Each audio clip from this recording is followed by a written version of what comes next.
Today we'll talk about how can you add goal width on your app. We're going to figure out the solution on know how you can do that on your app.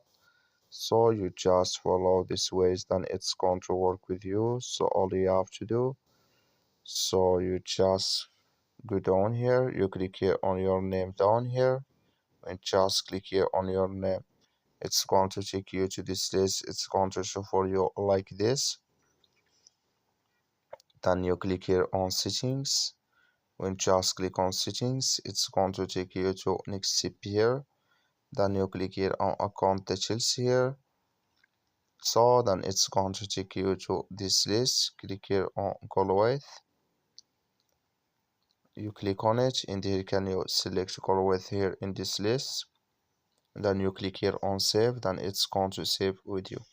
That's all you have to do. Thank you for watching. Don't forget to support us by liking and subscribe.